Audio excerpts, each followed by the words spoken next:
Okay, I do not know exactly what tone to strike for the thing that I want to talk about for a couple minutes here as we're getting into Ezra today, because I don't want anybody to feel criticized, but I do feel strongly about it. So I'm just going to do my best. And I don't know, I like everybody. I don't want to be mean. It's just, this is what I feel, and this is how the things are. I visited my alma mater a few months back here, Trinity College. For a while there, it was called Trinity International University. It's on the North Shore of Chicago in the suburbs. It's really a beautiful campus. Obviously, I went there as a young man. I was 18 years old. I didn't know anybody when I walked onto that campus. People were cool. I made a bunch of lifelong friends. I met my wife on my first day of school in my very first class. That philosophy professor in that class not only taught me how to think, but he also bummed a ride out to Nebraska where we got married and read Robert Burns poetry at our wedding while I wore a kilt and bagpipes played. It was just rad. It was one of the coolest things ever. So it was a great experience being there. And it wasn't the perfect, immaculate campus, but it was lovely. It was clean. It was nice. A bunch of trees and everything. You were right in the middle of Chicago Bulls, Chicago Bears land. And it was a neat experience. And for the most part, I would say I really enjoyed it.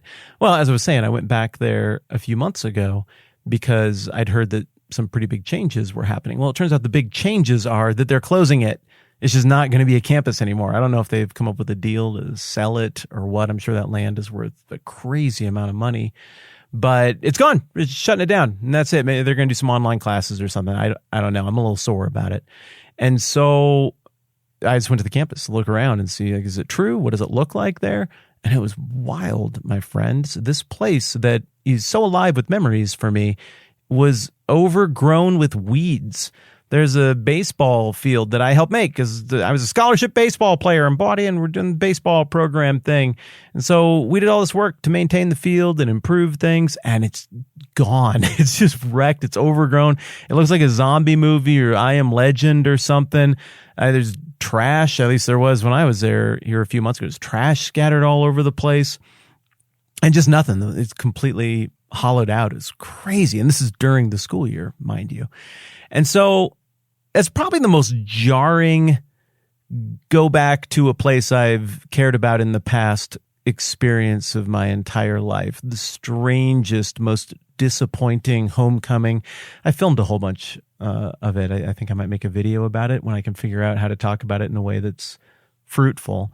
But it kind of hurts. It's a huge disappointment, but that really disappointing homecoming pales in comparison to Ezra's homecoming after he gets a whole bunch of money unloaded and sets up shop back in Jerusalem and begins to assess things. Do you see what we did there? It's a formula that I'm starting to tinker with here on the program, where I start out with an anecdote from a book or a movie or something from my own life or a story I heard about. And then I'm like, it's like this. And we all sort of feel some of the emotions together. But then I'm like, but speaking of that feeling, it's similar to the thing in the Bible. I don't know. I don't know if it's going to stick. I don't know if that's exactly how I want to do things moving forward. But like I said, I'm tinkering with it. So likewise, this Ezra fellow has a very similar experience, except it's worse.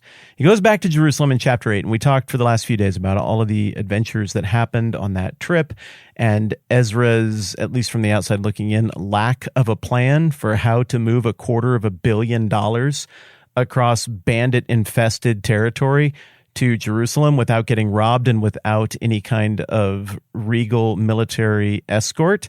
And yet somehow it works out. Ezra leans really hard, not into some emotion or hunch or prophetic vision or message in a dream that he receives, like, you know, all those things that other characters in the Bible receive when they do things that seem kind of weird or unadvisable under other circumstances. Now, he doesn't have any of that. Ezra instead does something really interesting. He looks at the big picture of history, the crazy big picture. And he's like, all right, so the prophet said this happened, then right on time this other thing happened, and now the kings of Persia are treating us like this. Yeah, I think it's going to work. I think this is part of the story. I think we have the momentum of the story behind us, and God is behind the story. It's going to work out. And I recorded that last week. I've been thinking about that all weekend. It's just wild. What a gutsy call on Ezra's part to be that sure that he was reading the big picture unfolding of history, not in the distant past, mind you, but in real time, in the moment. He was that sure he was reading it right, that he chose to play it that way, and then he's vindicated. He makes a trip he has no business making without getting robbed.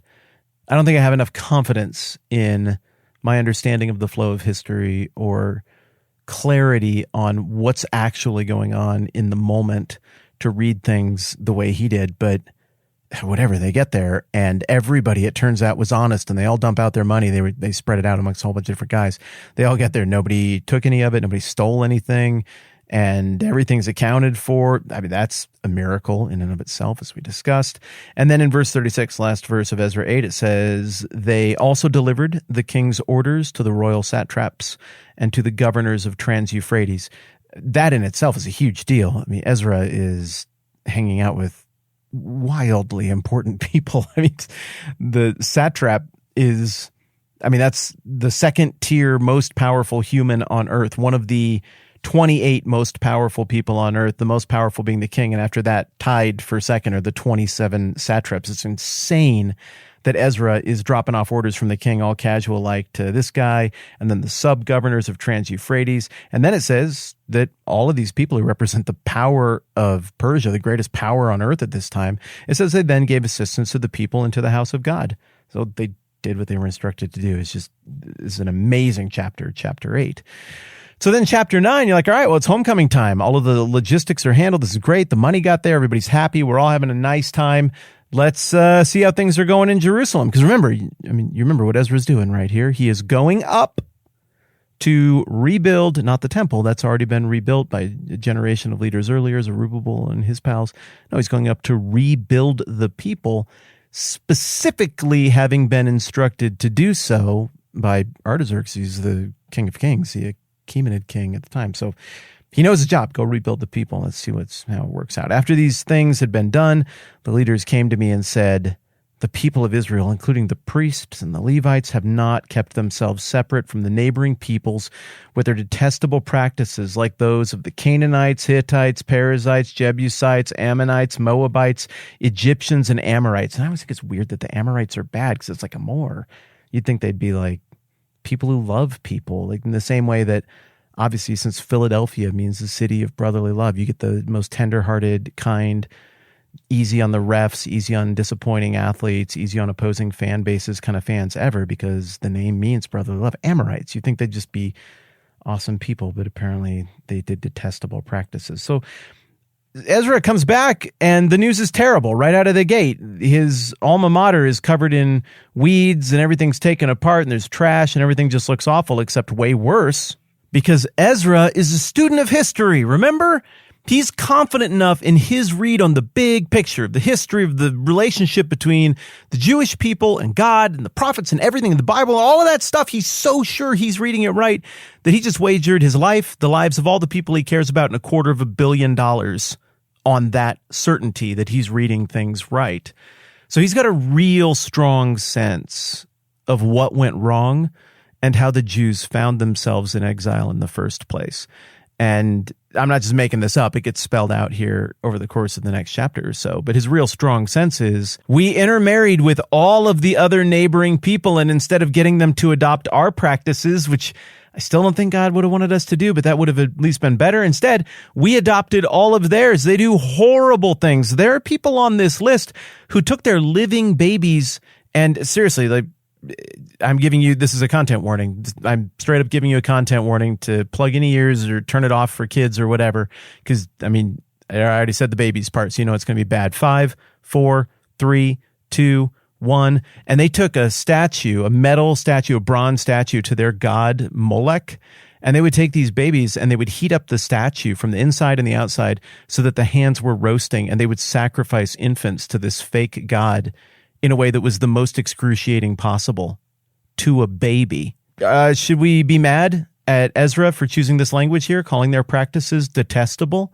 Or is it okay to call that detestable? I guess I tip my hand a little bit. I think it's okay to call it detestable. Ezra sees the exact same mistakes of the past being repeated, but it's not quite the same in Ezra's eyes because in the past, they'd only been told what the consequences would be. They'd only seen samples of it, but maybe deep down they were like, yeah, But it's not like we're going to get our temple torn down and all the way into slavery and exile and have our entire people relocated and be stripped of our identity and our land. Like, that's probably never going to happen. But now I'm sure Ezra wants to say to these guys, what excuse do you have? You know what will happen. You know that if such an extreme, awful punishment and judgment from the one true God will happen if we do these kind of things, then you should also be able to reason to the other half of that covenant that God made with Moses, that great blessings, equally amazing blessings in the other direction could be waiting for our people group. And indeed, we've already tasted a few of them with God moving the heart of the Persian kings. If we do what we're supposed to do, how can you possibly get this wrong so quickly? Now, if you've read the rest of the Old Testament, you know how can you possibly get it wrong? Because the same disease that lives in the people back then who are in view here lives in you and me today. That's the biblical take on how sin works. It's just, look, you don't have to accept it. I know that there are a lot of you who would say, I don't know what to make of that part of what the Bible teaches about sin. Probably many of you would say that sin is more ignorance, and it's not something that anybody really bears culpability from. It's just human weakness or frailty. But that really isn't what the Bible teaches. The Bible describes sin as being something that is done to us, that is inflicted upon us, and something that we choose for ourselves and left to our own ends would just keep choosing for ourselves. It's a disease, but it's a disease that we make and proliferate as well. It is the problem. Sin and the consequences of sin are the problem that is laid out back here at the beginning of the Bible, that this whole story that we've been looking at, it's all about how God is resolving that problem. And ultimately, Jesus turns out to be the solution for all of that. And we talked about that a whole bunch in Matthew. The report continues here from the people who are bringing Ezra up to speed. They've taken some of their daughters as wives for themselves and their sons and have mingled the holy race with the peoples around them. And the leaders and officials have led the way in this unfaithfulness. And then Ezra says about himself, when I heard this, I tore my tunic and cloak, pulled hair from my head and beard, and sat down appalled.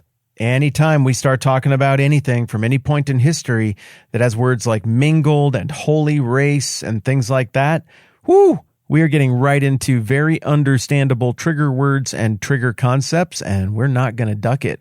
We're going to get into all of that and what to do with it next time around. Probably a little tougher homecoming for Ezra than he anticipated. The metaphorical alma mater is probably in a worse state of disrepair than he anticipated. Probably he anticipated something would be going wrong, but probably he couldn't have imagined they'd be making these exact same mistakes again. But, come on, he always knew this was a reclamation project, and so did we. In the coming conversations, we'll see what he's going to do about it. All right, I'm Matt. This is the 10-Minute Bible Hour podcast. Let's do this again soon.